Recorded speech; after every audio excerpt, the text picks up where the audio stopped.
Thank you. This is Paul Baumann. I appreciate everybody joining in today. I'm going to give you some discussion, as Mung said earlier, about some pretty rudimentary weed identification. I'll also show some examples of some of the weeds we have issues with here in turf grasses and ornamental landscapes. So with that, let's go ahead and get started here. Click. Okay. Sorry, this is my first webinar. We've done other presentations, so I may be a little bit rusty here. Okay. Hopefully, most of your backyards don't look like this. Okay. All right. And to forward, we just click on the mouse. Click on the mouse. Okay. All right. So where in the heck do you start with a mess like this? Or you can insert any other four-letter word you choose in there. But for the most part, where we have to start with this, we have to develop a logical sequence for managing weeds. Obviously, it's like any other pest type of plant. You have to know what you're trying to control. In the case of weed identification, there are some pretty simple concepts that we can that will go a long way in terms of helping us get to a solution that we might employ for trying to control the weeds. The first being, of course, is it a broadleaf weed, is it a grass weed, or is it a sedge? Once we know that, then we try to decide, if at all possible, whether we're talking about an annual, biennial, or perennial weed. And once we have these things determined from the particular plant that we're trying to control, this will go a long way in getting us again to the management scheme. When we try to recognize broadleafs versus grasses, it probably doesn't take a PhD from Texas Tech to figure a broadleaf versus grass in most cases. Where we often get confused, and this is largely a fault of our own, where many of our clientele confuse grasses with sedges. When we start talking about nut sedges, they refer to them as nut grasses, and they often are confused as to why certain control measures that are available for grasses are not controlling the sedges. And this is where we have to have some clarification from that standpoint. Broadleaf plants, of course, again, easily recognized. Most of them have a solid stem. Some of them have hollow stems. Grasses have rolled cross section for the most part, where you can expose the rolled leaves inside. Sedges, however, in most cases, and in fact in virtually all cases regarding the sedges that we have here in Texas, have a triangular appearance on the stem. Now, this may either be a solid pithy interior, or it could be a rolled leaf arrangement, again in the form of a triangle. So if you take a cross-cut section with a knife or shear or something like that, that's easily identified as a sedge. And again, the important point here is sedges are going to be controlled differently in many cases than grasses are, as well as broadleaf plants. The next thing, of course, we have to decide is whether we have an annual or a perennial. And I'll show some examples of that here in just a little bit. Again, from an identification standpoint, grasses will emerge with one cotyledonary leaf first appearing, and then they'll develop alternate leaves from there on out. Hollow stems, not solid, as we pointed out earlier, leaves arranged in two vertical rows. The sedges, again, are going to have a triangular stem or rolled leaf arrangement in there. The seed heads are going to vary quite a bit, and I'll point out some characteristic sedges that we have and that are easily recognizable from their seed heads. Broadleaf plants, of course, are going to have also known as dicots, are going to have our two or cotyledonary leaves, which are always going to be opposite in arrangement from each other. A point that I would make here is that the shape and the appearance of the true leaves that form after these cotyledons here could be quite different than the looks of the cotyledonary leaves. So again, don't assume that you have a certain species based on the looks of the cotyledon, because again, the cotyledons could look quite different from the true leaves. And then in most cases, our broadleafs are going to have some pretty showy flowers, such as common dandelion and what have you. Other monocots that, again, maybe grasses are monocots, and sedges are monocots, but these are monocots that are not grasses or sedges, primarily being the lilies or the rushes. We have a lot. Hey guys, I apologize. I just found that there is this, that you guys can't see anything. Again, I apologize. Sorry,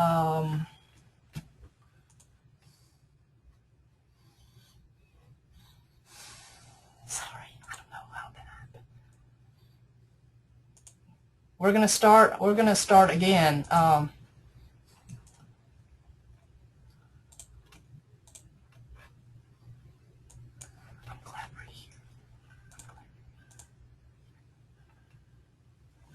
Okay, hold on.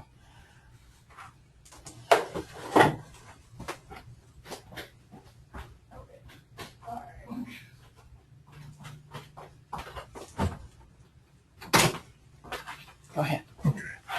Again, sorry about that. Hey, we're going to go to retread school here.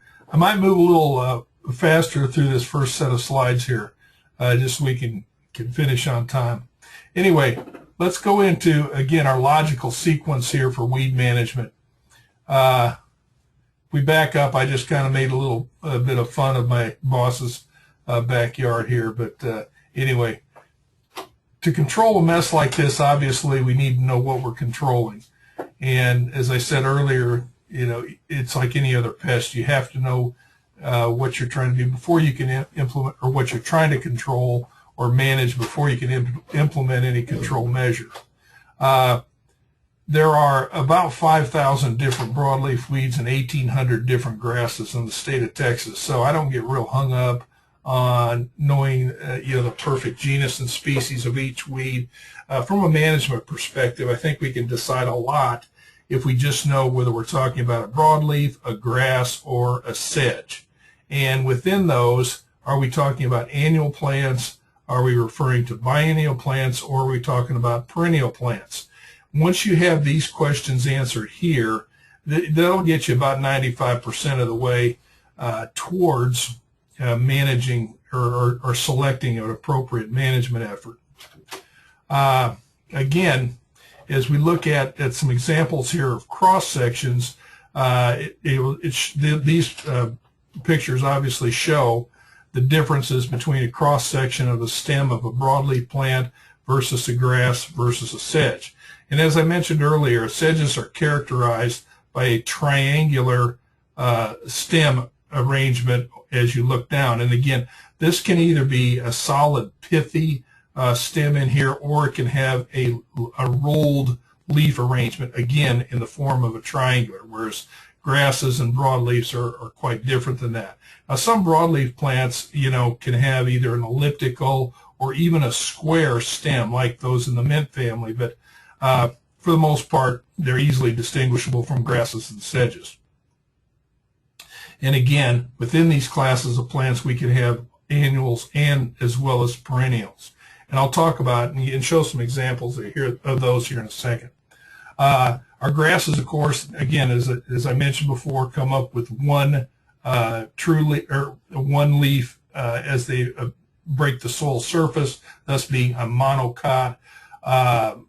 They have hollow stems, not solid for the most part, as is shown up here, versus sedges. As I mentioned earlier, they could have a pithy stem, or this could be a rolled leaf arrangements, but it's going to be triangular in shape.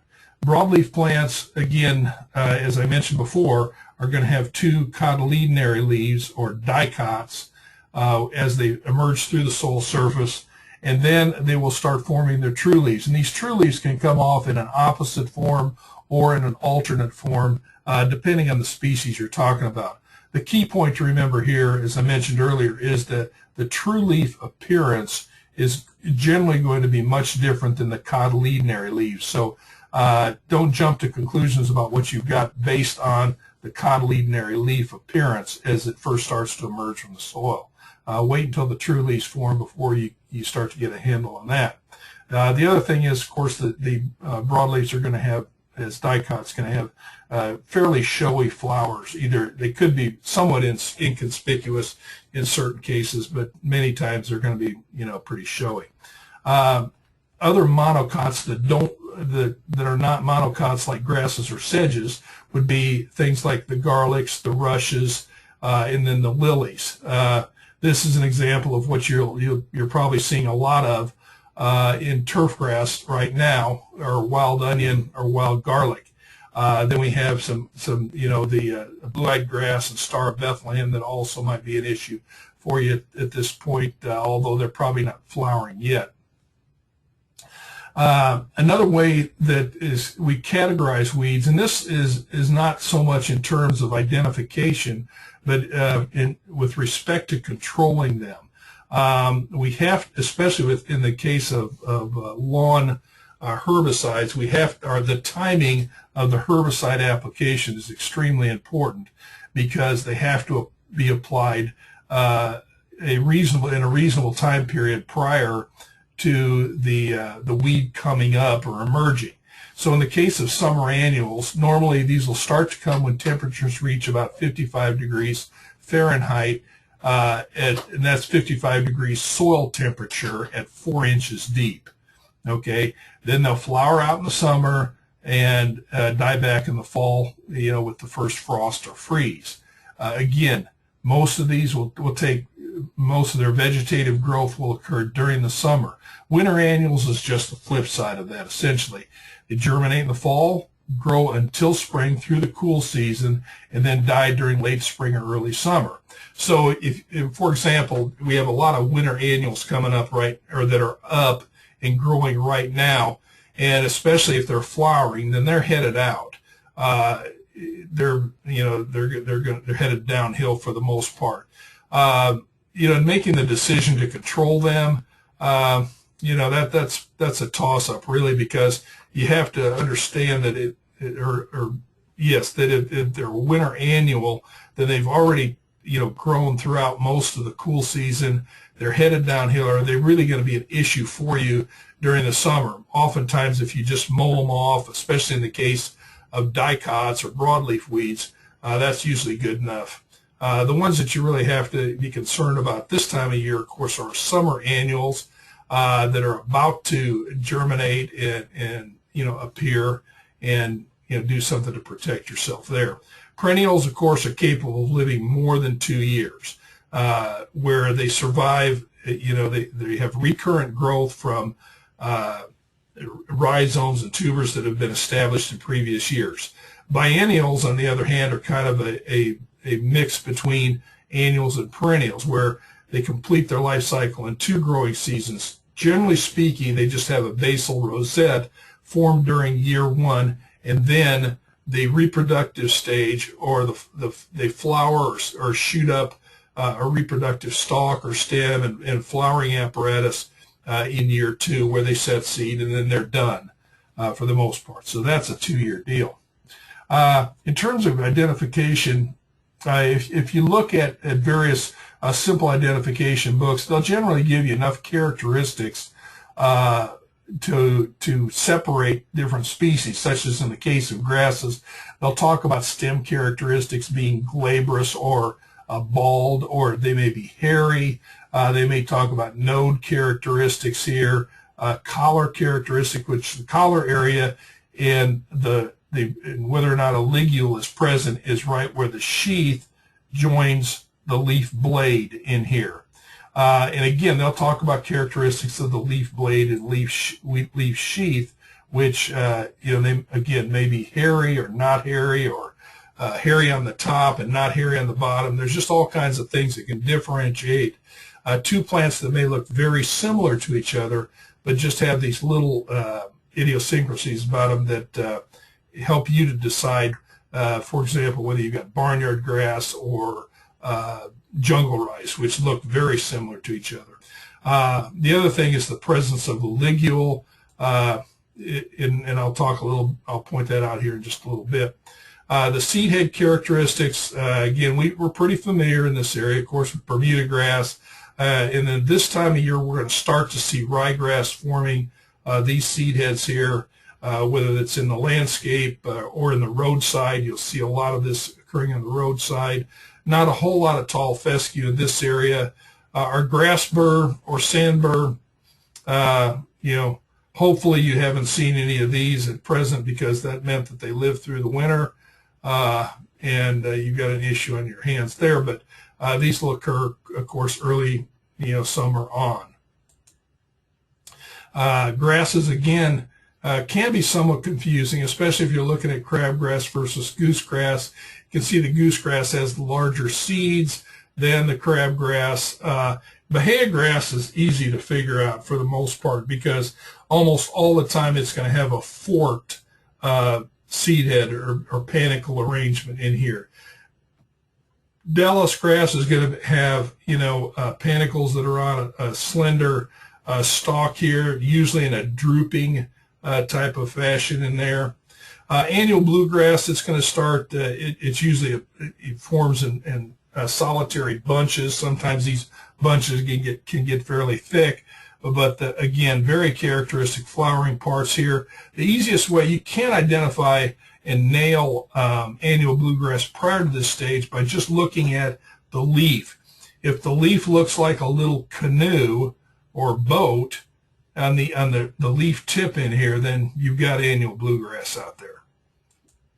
I talked earlier about ligules, and what we're talking about is this program right here. For the most part, again, it's an appendage that comes out at where the leaf blade joins the sheath and starts to wrap around the stem.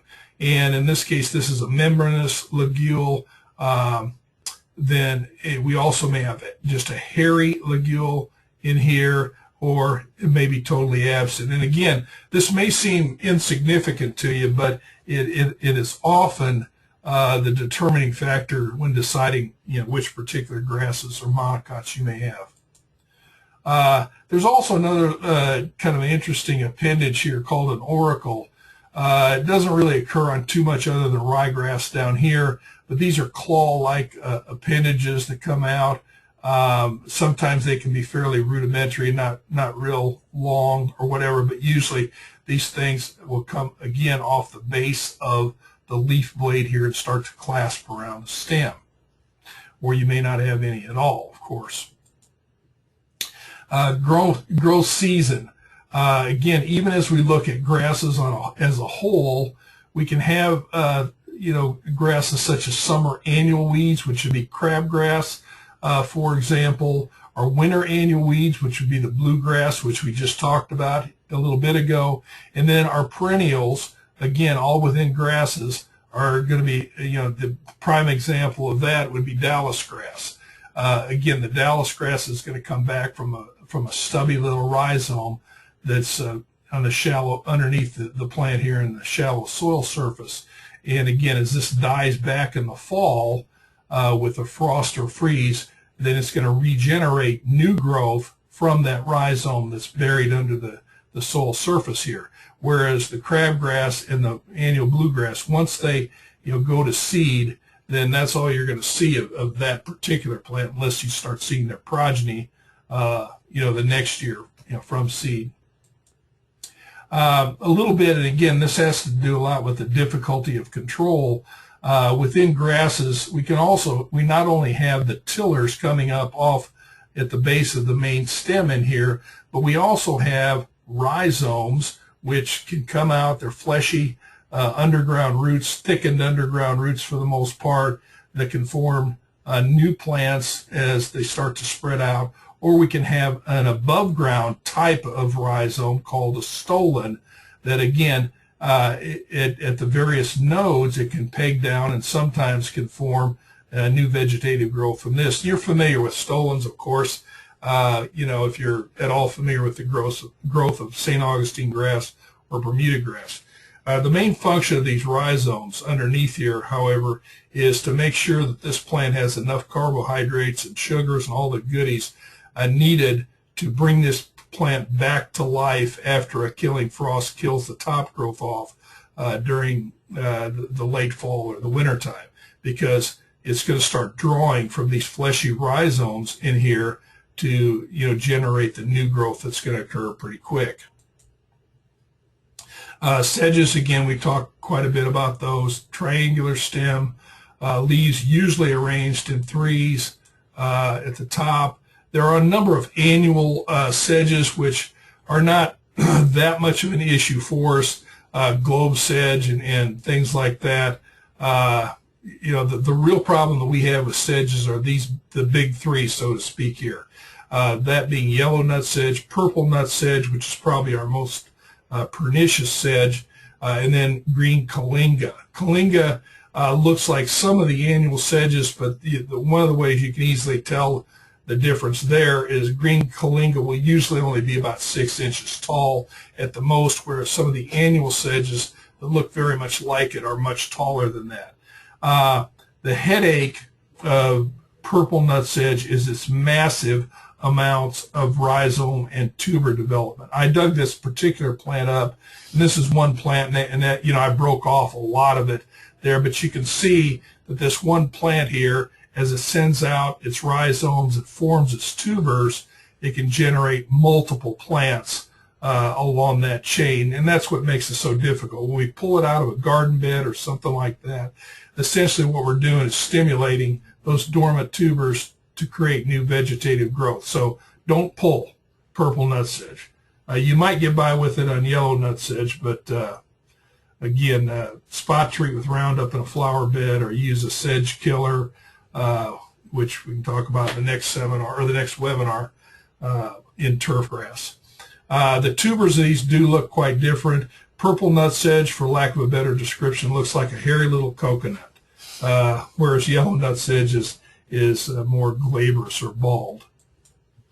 Again, our broadleaf weeds, again, characterized by wide leaves with net-like veins, showy flowers, upright prostrate or binding growth habit.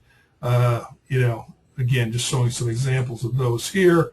Again, we talked earlier a little bit about the cotyledons being a dicot or two versus a monocot or one as the first leaf comes through the soil surface. Some examples of broadleaf weeds, of course, are going to be things like dandelion, which we easily recognize. Carolina geranium, it's obvious why they call that. Ground ivy, cudweed is also an issue that we have here. We've got a lot of these two here with some dandelion. Dandelion is particularly an issue in North Texas as we move in the Dallas-Fort Worth area. Characteristics, of course, in the case of leaf attachment here, most of the time there will be a petiole in there. Sometimes, however, this leaf will have a sessile or no petiole attachment directly to the stem, like grass leaves, for example. Some summer annuals that are often an issue for us, of course, are lespedezas, fireweed, knotweed, especially if you're in the Waco area on west, and then prostrate spurge. Prostrate spurge is one that we have all over the state. If you pull it up and get it has a milky latex substance inside, so it's like Elmer's glue on your hands, and you'll know that. Biennials, again, these are the ones that have their vegetative growth occurring in the first year, and then they'll send up their reproductive structure the second year. And we have all kinds of different, we'll see a lot of wild carrot coming into bloom pretty quick here. Mullein is also an issue, especially in East Texas. Winter annuals, of course, these are the ones that are out and showy right now. Henbit. Henbit is one of the plants, one of the broadleafs that, again, if you can't recognize it by the opposite scalloped leaves in here, just break off the stem. It has a square stem. It's in the mint family, so it has a square stem. If you look down on it, you'll see that it has a square stem. And then, of course, the chickweeds, they're very plentiful right now. Some of them are forming little inconspicuous white flowers on them. We actually have two kinds of chickweed, the common chickweed, which is this one, and then the mouse ear chickweed, which looks very much like it, except it has a fuzzy leaf, thus the name.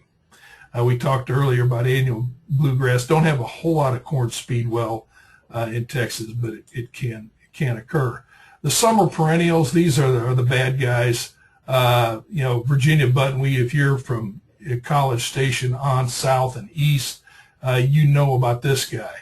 Very highly ligneous root system underneath, very pernicious to manage because it's very aggressive. Our plantains are just pretty spotty, not too big a deal. We do have some violets in East Texas. We have usually patches of wild clover.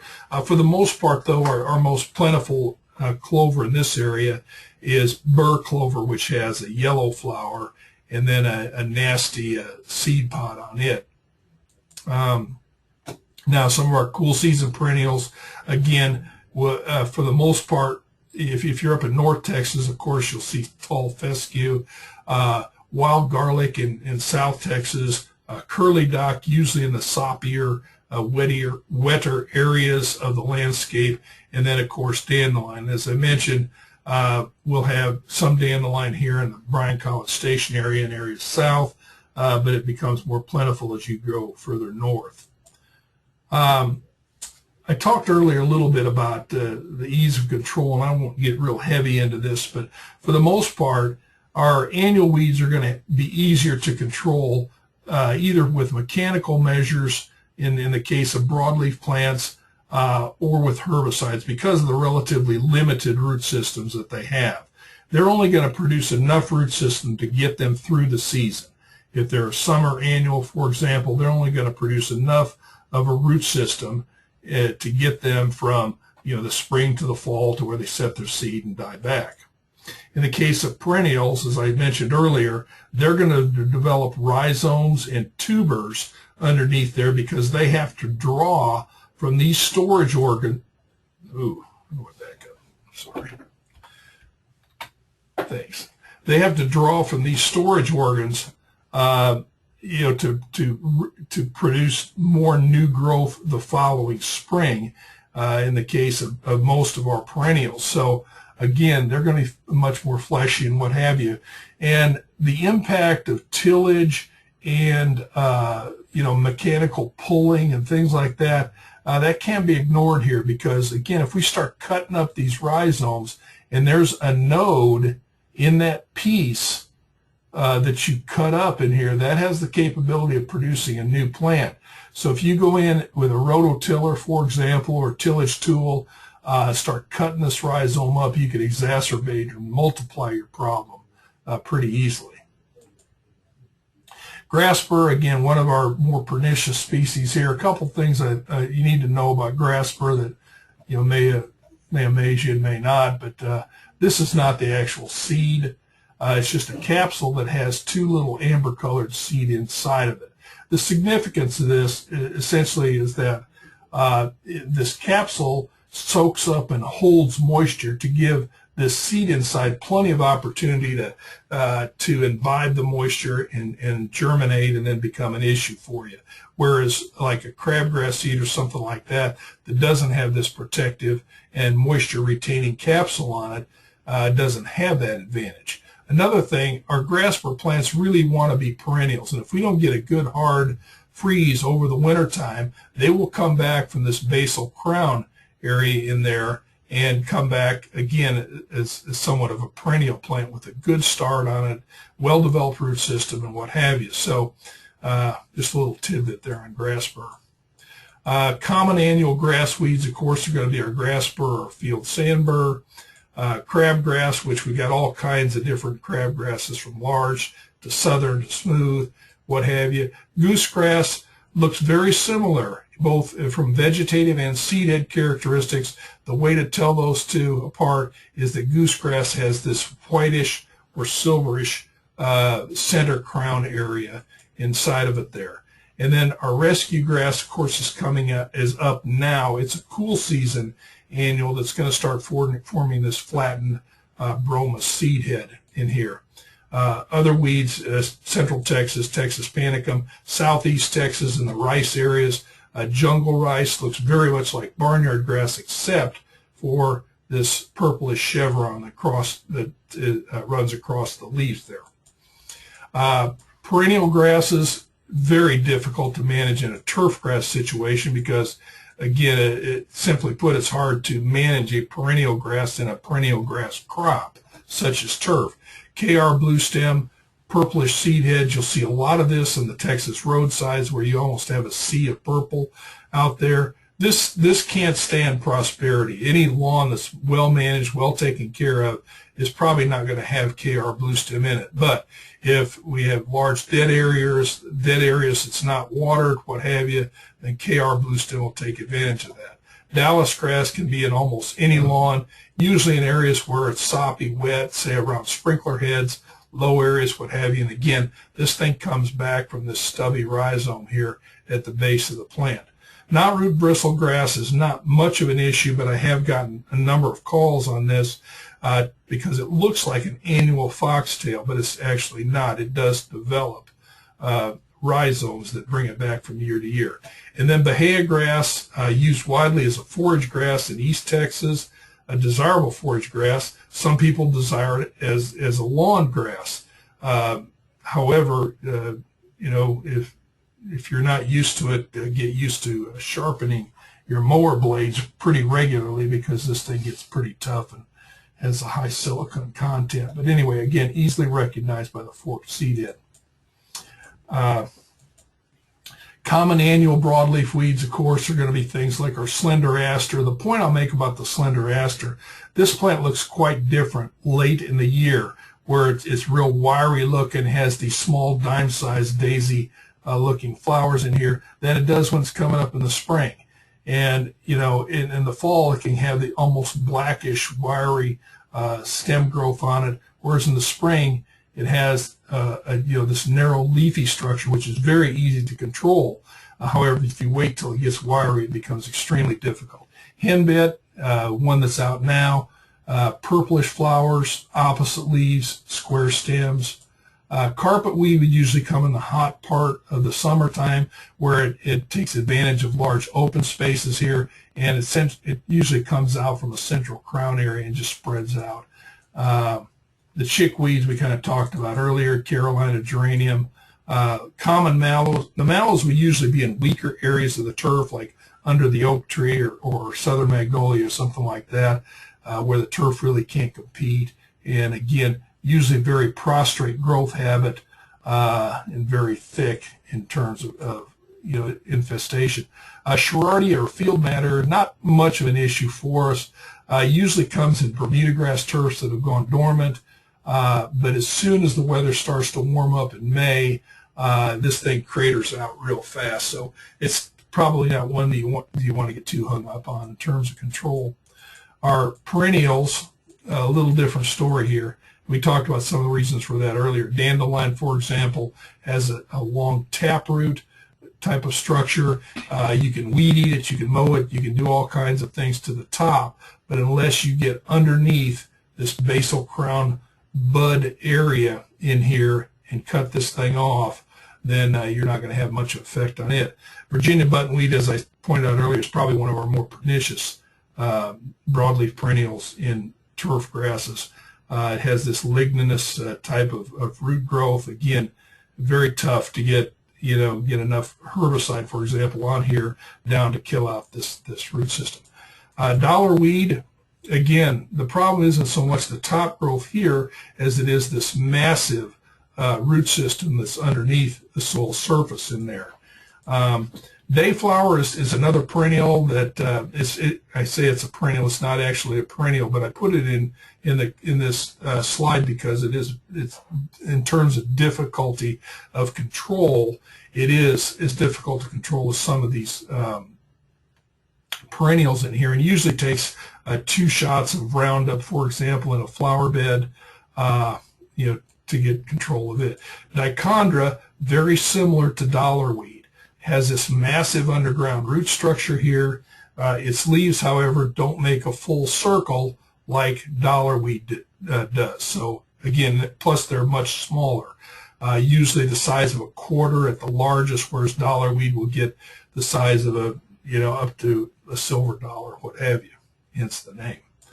The sedges, as I talked about earlier, yellow nut sedge, once you get into this stage here, they're easily distinguishable. Kalinga, again, will be short, 3 leaves, puffball type of seed head here. Yellow nut sedge, yellowish cast to the seed head here, and each individual panicle in here will look like a bottle brush, whereas purple nut sedge has a purplish cast and much more of a spread out type of appearance there. So with that, I guess I'll take any questions, and I'll probably use the assistance of Mung Mung here to get me through that.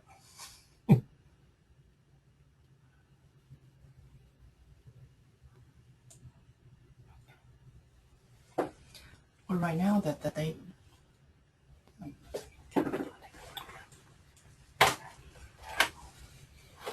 Well, folks, again, I apologize for the initial technical difficulty here.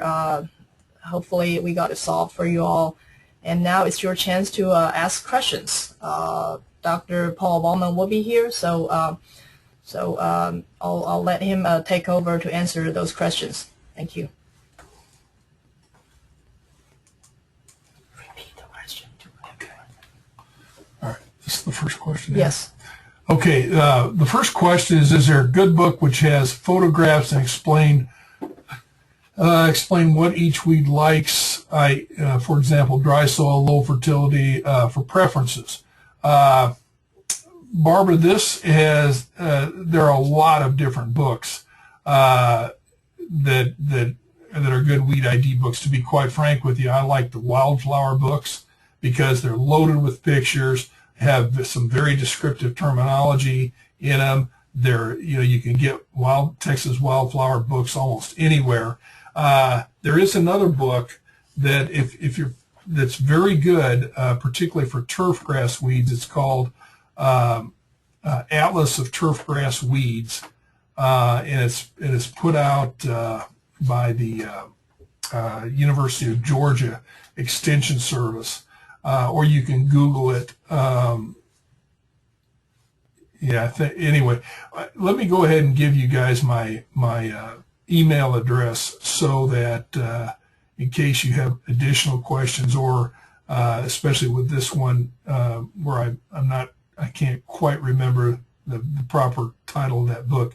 It is P as in Paul hyphen or dash Baumann, BAUMANN at, I'm typing it in here, at tamu.edu. So you should be able to see that. The next question is what controls sandburrs? Right now is the time to get after those. In fact, you may be a little bit late on this, Billy. The best way to control sandburrs in turf would be with a pre-emergent herbicide, particularly one that contains the active ingredient pendimethalin. That's pendimethalin. Pendimethalin. It's contained in a Scott's Miracle-Gro product called Halts, Halts. There are a number of, just look for a pre-emergent annual grass, weed control herbicide. Let's see, talk about control of nut sedge. This one, that's May the 19th. Oh, okay, I'm sorry. The webinar on control is going to be on May 19th, Marion. So if you're interested in, I'll get into a lot of control measures. And again, I'll talk about grass burr control there. Same with nut sedge. Linda, if the nut sedge is in a lawn, you can eliminate much of the issue by controlling the drainage. Okay, if that's the way you want, and again, usually around sprinkler heads, soppy areas of the landscape, what have you. If you want to go at it with a herbicide, in the case of turf grasses, there are 3 good products out there. One called Sedge Hammer, another one is called Certainty, and the other one is called Monument. Again, I'll cover those again in the control webinar later. And Jayla, I guess we've answered your question about when the follow-up is. The question is, another question was on biennials. They grow in one season, bloom in the second season. Do you sometimes find that it will grow in spring, go dormant in summer, and bloom in Texas in the fall? Yes. Yes, you will, Sherry, because with biennials, much like perennials, even though I didn't really dig into this too much, you'll have either warm season or cool season biennials. In fact, most of our biennials are going to grow, have most of their vegetative growth during the winter. A good example of many of our thistles that we see starting to flower out right now are biennials. So that's an excellent question. Do certain weeds indicate problems in the soil, low fertility, et cetera, et cetera? And can fertility be used to control these weeds? Barbara, there's no better weed killer than a good, healthy stand of turf or competitive landscape bed, to where you outcompete them. And you do that, obviously, by growing a good, aggressive, plant, stand, whether that's, again, in a landscape bed or in a turf grass situation. Keeping, the fertility managed and appropriate based on a soil test, as well as controlling your watering, being careful not to water too much or too little, what have you. Olivia, on how to treat Dallas grass, that has become pretty difficult for us. We did have a selective or somewhat selective herbicide called MSMA for Dallas grass control. However, it has had a lot of restrictions, particularly for residential landscapes, as to where we can't use it in those areas. So at present, there is a selective herbicide that's somewhat effective on it. I'm not sure you can buy it like at Home Depot or what have you, but it's called Tribute Total, and it's a Bayer product. Other than that, you're pretty well relegated to treatment, spot treatments with Roundup. And the best time to get by with that would be in the fall of the year, for example, when the Bermuda grass or your St. Augustine grass is dormant, yet the Dallas grass is still green, and that happens quite often in Texas, where if you can catch it while the Dallas grass is still green, yet the turf grass is dormant, then that's an opportunity to spot spray with Roundup and reduce the injury potential.